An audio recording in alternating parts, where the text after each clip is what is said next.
Hello friends, today we'll discuss about the cost of capital. Cost of capital is a minimum rate of return or expected by the investors, or it is a cut-off rate, or it is a cost of obtaining the funds. Funds may be in the form of equity, preference, debenture or retained earnings. The components of cost of capital, K is equals to RO plus B plus F. RO का मतलब है minimum return. B it related to the it covers the business risk, and F is related to the cost must cover the financial risk. Then competition of cost of capital, specific और weighted average. Specific में हम debenture, preference, equity और retain करने की निकाल सकते हैं. Weighted में हमने क्या करना है, सभी सोर्सेज की क्या निकालनी है, वेटेड कॉस्ट निकालनी है. उसके बाद हम सबसे पहले स्टार्ट करेंगे आज, that is cost of preference share को निकालना. रिडीमेबल और इरिडीमेबल. रिडीमेबल का मतलब क्या होता है, जो कुछ सालों के बाद रिडीम हो जाते हैं, और इरिडीमेबल का मतलब क्या है कि उनकी कोई भी मैच्योरिटी वैल्यू नहीं होएगी. उसके बाद हमने क्या करना है, फॉर्मूला अप्लाई करना है. जो रिडीमेबल है उसका फॉर्मूला क्या आएगा, dividend plus R V minus N P divided by N, R V plus N P divided by 2, और D is divided by N P. उसके बाद हमने देखो क्वेश्चन लिखा हुआ है, issues the 10,000 preference shares of 100 each redeemable after 10 years और premium of 5%, और कॉस्ट ऑफ इशू कितनी है, 2% है. ठीक है. फिर हमने देखना है कि इसमें देखो डी कितना बनता है, 10 लाख का 10% करोगे तो कितना बन गया, 1 लाख बन गया. अब हमने रिडीमेबल वैल्यू निकालनी है. जो रिडीम हो रहे हैं वो 5% प्रीमियम पे हो रहे हैं. ये देखो इसकी एक्चुअल में प्रिंसिपल वैल्यू कितनी थी, 10 लाख. 10 लाख का 5% करा 50,000 हो गया, तो उसकी रिडीमेबल वैल्यू कितनी बन गई, 10,50,000. उसके बाद नेट प्रोसीड्स. जब भी हम प्रेफरेंस शेयर्स को या कोई भी डिबेंचर्स हैं या इक्विटी हैं इशू करते हैं डिस्काउंट या प्रीमियम पे, तो वो कन्वर्ट किस में हो जाती हैं, नेट प्रोसीड्स में. अब देखो 10 लाख के हैं, 10 लाख का हमने क्या करना है, 2% उसकी कॉस्ट ऑफ पर शेयर है. तो 10,000 का 2 कितना हो गया, 10,000 टू 2 कितना हो गया, 20,000 हो गया. तो 10 लाख में से अगर 20,000 आप लेस कर दोगे तो आपके पास नेट प्रोसीड्स कितने बनेंगी, 9,80,000 की नेट प्रोसीड्स बन जाएंगी. और कितने सालों की है, 10 सालों की है. ठीक है. उसके बाद आपने इसको डिवाइड किससे करना है, डिवाइड आपने करना है इसको दोबारा से आपने क्या कर देना है, डिवाइड कर देना है. 10,50,000 प्लस 9,80,000 डिवाइडेड बाई 2, और जो आपका आंसर आएगा दैट इज 10.5% आंसर आएगा. उसके बाद हमने करना है cost of debentures. Cost of debentures में हमारे पास ये टोटल होते हैं 6. हमने कॉस्ट ऑफ डिबेंचर्स होते हैं, cost of irredeemable, cost of redeemable, cost of debt redeemable in instalment, cost of existing debt, zero coupon bond, floating और वेरिएबल रेट डेट, और रियल और inflation adjusted cost of debt. सबसे पहले हम क्या निकालेंगे, इरिडीमेबल. इरिडीमेबल में इसमें क्या होता है, आफ्टर टैक्स और बिफोर टैक्स होता है. आफ्टर टैक्स का मतलब होता है कि आपको पता ही कि जो डिविडेंड है वो टैक्स डिडक्टेड सोर्स नहीं है, बट जो इंटरेस्ट होता है that is tax deducted source. तो तभी हमने जब प्रेफरेंस शेयर्स की कॉस्ट निकाली तो हमने उसमें टैक्स की कोई भी बात नहीं करी है. बट अब हम जब कॉस्ट ऑफ डिबेंचर्स की निकाल लेंगे तो हम इसके टैक्स की बात करेंगे. या तो हम इसको निकालेंगे आफ्टर टैक्स या निकालेंगे बिफोर टैक्स. आफ्टर टैक्स का मतलब क्या है कि हमने इंटरेस्ट में से टैक्स को लेस कर देना है. ठीक है. ये देखो, अगर तो आपके रिडीमेबल हैं, इरिडीमेबल की बात हो रही है. इरिडीमेबल का मतलब क्या है कि इसकी कोई भी मेच्योरिटी वैल्यू नहीं है. तो सिंपल है, इंटरेस्ट में से आपने टैक्स रेट माइनस करना है, उसके बाद डिवाइड बाय एनपी या फिर प्रिंसिपल अमाउंट. एनपी का मतलब क्या है, एनपी का मतलब क्या है कि आपने डिबेंचर्स को इशू करा है या तो डिस्काउंट पे या तो प्रीमियम पे. अगर प्रीमियम पे करा है तो प्लस कर दोगे, अगर डिस्काउंट पे करा है तो उसकी वैल्यू माइनस कर दोगे प्रिंसिपल अमाउंट में से. ये है. उसके बाद एक क्वेश्चन देखो, Y limited issues debentures worth ₹50,000, 8% debentures at par. Par का मतलब क्या है कि उसने 100 पे इशू करे हैं. The rate of tax is 50%. ठीक है. रेट ऑफ टैक्स हमारे पास क्या आ रहा है, 50% आ रहा है. तो अगर हमने इसमें लगाना है तो कैसे लगाएंगे, 50,000 का 8% कितना होता है, 50,000 का 8% आप निकाल लोगे, वो आपका इंटरेस्ट बन गया. टैक्स रेट आपको गिवन है 50%, यहाँ पे फिल कर दोगे, और आपने उसको इशू किस पे करा है, पार पे करा, तो डिवाइडेड बाय 50,000 ही आ जाएगा. उसके बाद अगर इशू एट 10% प्रीमियम हो तो आप क्या करोगे, उसमें आपकी नेट प्रोसीड्स चेंज हो जाएंगी.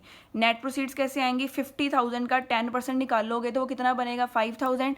तो आपकी टोटल नेट प्रोसीड्स कितनी बनेंगी, 50,000 प्लस 5,000 दैट इज 55,000. उसके बाद issued at 10% premium, flotation cost is 2%. अब इसमें फ्लोटेशन कॉस्ट भी आ गई है. सबसे पहले आपने प्रीमियम ऐड करना है, उसके बाद फ्लोटेशन कॉस्ट क्या कर देनी है, 2% माइनस कर देनी है. उसमें से फ्लोटेशन कॉस्ट क्या कर देनी है, 2% की वो फ्लोटेशन कॉस्ट क्या कर देनी है आपने, माइनस करनी है. कोई और ऐसी कॉस्ट भी दी हो वो भी आपने क्या करनी है, माइनस करनी है. ठीक है, जो भी आपका टोटल आएगा आपने क्या करनी है, उसमें से फ्लोटेशन कॉस्ट क्या कर देनी है, माइनस कर देनी है। उसके बाद आपके पास क्वेश्चन है cost of redeemable debt. Cost of redeemable, इसमें बिफोर और आफ्टर आता है। बिफोर का मतलब है, देखो वही है कि आपने क्या करना है, जैसे हमने प्रेफरेंस की निकाल ली है R V minus N V divided by N, R V plus N V divided by 2, और अगर आफ्टर है तो आपने इसमें से क्या करना है, टैक्स माइनस कर देना है। मेनली इसमें क्या करना है, आपने टैक्स माइनस करना है। इसका भी एक बार क्वेश्चन देख लेते हैं। A company issues 10 rupees 10 lakh 10% redeemable debenture और discount of 5%, cost of flotation is 30,000, the debentures redeemable at the debentures will redeemed at redeemable after 5 years, calculate before and after tax debentures at 5% tax rate, 50% tax rate। उसके बाद देखो the company issues उन्होंने बोला है कि 10 lakh 10% debentures हैं, तो आपने फॉर्मूला कौन सा निकालना है इसमें से, इसमें आपने फॉर्मूला लगाना है interest 1 minus tax rate plus R V minus N P divided by N divided by whole divided by R V plus N P divided by 2। अब आपने सबसे पहले इंटरेस्ट कैलकुलेट करना है। 10 लाख का 10% कितना होता है, 10 लाख का 10% हमारे पास बन गया 1 लाख, 1 लाख ये आ गया। उसके बाद आर वी, इट मीन्स इसकी रिडीमेबल वैल्यू निकालनी है। जो रिडीम हो रहे हैं वो कैसे हो रहे हैं, कुछ नहीं बताया, तो इट मीन्स वो पार पे ही रिडीम हो रहे हैं। पार पे रिडीम हो रहे हैं तो वो कितना आ जाएगा, 10 लाख ही आ जाएगा। बट जो नेट प्रोसीड्स हैं वो चेंज होएंगी। वो चेंज क्यों होएंगी, बिकॉज आपको जो इशू करने, redeemable debentures are discounted of debenture company issue, जो उसने इशू करे हैं वो 5% डिस्काउंट पे करे हैं, और 30,000 उसकी फ्लोटेशन कॉस्ट है। सबसे पहले देखो 10 लाख आ गया प्रिंसिपल अमाउंट, प्रिंसिपल अमाउंट में से उसका 5% करो, ये आपके पास 50,000 आ गया, तो बच गया आपके पास 9,50,000। उसमें से आपने फ्लोटेशन कॉस्ट माइनस कर देनी है, 9,20,000 आपका रिजल्टेंट आ गया, वही आपने यहाँ पे फिल कर देनी है।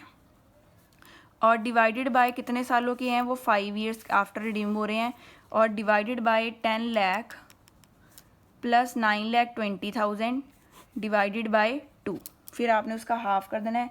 ये आपके पास आंसर आएगा 12%, 12.08% आपके पास आंसर आ जाएगा।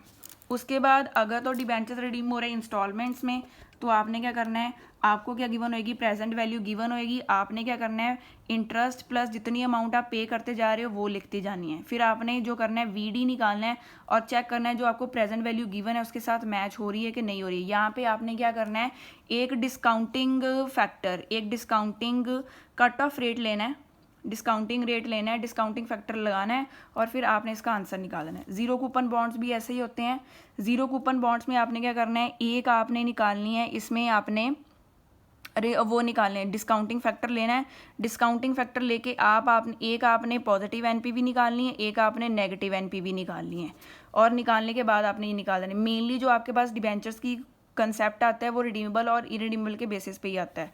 फिर आ गया रियल और inflation cost of debt, 1 plus nominal cost of debt divided by 1 plus inflation rate. 1 plus inflation rate ये आपको गिवन होएगा इन्फ्लेशन रेट क्वेश्चन में, नॉर्मल रेट आपको गिवन होएगा कि आपने इन्वेस्टमेंट किस रेट पे करी है। उसके बाद हमारे पास आ गया cost of retained earnings, cost of retained earnings. पहले हम कॉस्ट ऑफ इक्विटी कर लेते हैं। कॉस्ट ऑफ इक्विटी में है dividend yield method, dividend yield plus growth, earning yield method. Dividend yield में क्या है, डिविडेंड अपॉन एनपी होता है, इसमें आपने क्या करना है, ग्रोथ ऐड करनी होती है। अर्निंग में क्या होता है, ईपीएस डिवाइड बाय एनपी, और जो आपने डिविडेंड लेना होता है वो आपने एक्सपेक्टेड डिविडेंड लेना होता है। इट मीन्स आपने D1 लेना है। डी अगर आपको गिवन है, प्रीवियस ईयर का गिवन है, तो आपने उसको पहले D1 बनाना है। वो कैसे बनाओगे, D0 प्लस G करके, तो आपके पास क्या बन जाएगा, D1 बन जाएगा। और ऐसे ही आपको क्वेश्चन गिवन है, इसमें आपने क्या करना होता है, या तो मार्केट प्राइस से डिवाइड करना होता है, या तो नेट प्रोसीड्स के साथ आपने डिवाइड करना होता है। Issue of 10 lakh new shares of 100 each at par, flotation cost 5% है, डिविडेंड 10 पर शेयर है, एंड ग्रोथ आपको गिवन है एक्सपेक्टेड टू बी 5% है। और दूसरा पार्ट वो कह रहे हैं मार्केट प्राइस 150 है। ये आप इसको सिंपल वे से सॉल्व कर सकते हो। देखो इसमें आपको क्या क्या गिवन है, डिविडेंड गिवन है, ग्रोथ भी गिवन है, तो आप ये वाला फॉर्मूला लगा सकते हो, और आपको एक्सपेक्टेड ही गिवन है। 5% जो डिविडेंड गिवन है वो आपको एक्सपेक्टेड डिविडेंड ही गिवन है, तो आपके लिए वो ईजी है पहले से ही, ठीक है।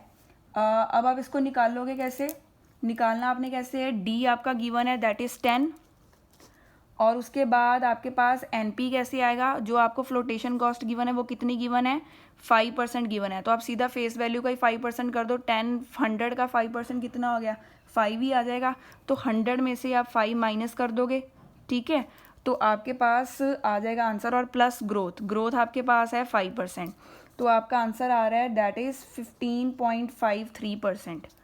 उसके बाद अगर आपकी मार्केट वैल्यू गिवन है तो D upon N P plus G बनेगा, डी आपके पास 10 है, उसके बाद मार्केट वैल्यू आपकी 150 है, जी आपके पास बन रहा है दैट इज़ 5%, तो इसका आंसर आपके पास आएगा 11.67%। उसके बाद करेंगे हम रिटेन्ड अर्निंग, रिटेन्ड अर्निंग्स तो वैसे तो कॉस्ट के ई के इक्वल ही होती है, बट अगर आपके पास आपने जो रिटेन्ड अर्निंग्स लिए, बिकॉज जो इन्वेस्टर्स हैं वो क्या करते हैं, अपनी सिक्योरिटीज़ को सेक्रीफाइस करते हैं, अपनी सेविंग्स को मींस वो सेक्रीफाइस करते हैं और वो कहीं और इन्वेस्ट कर सकते हैं, कहीं और इन्वेस्ट करने की जगह उनको क्या मिलेगा, एक तो कॉस्ट ऑफ परचेजिंग लगेगी और आफ्टर टैक्स, ये अगर आपको ये सब चीज़ें गिवन होंगी साथ में, तो आपने इस फॉर्मूले से आपने कॉस्ट ऑफ रिटेन्ड अर्निंग्स निकालना है, D upon N P plus D, 1 into T और 1 माइनस बी, बी टी का मतलब है पर्सनल टैक्स रेट और बी का मतलब है ब्रोकरेज, बिकॉज अगर आप न्यू शेयर्स इशू परचेज करोगे तो आपको ब्रोकरेज भी लग सकती है।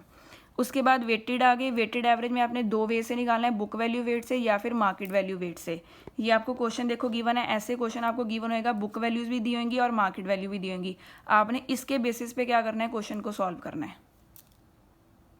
Okay friends.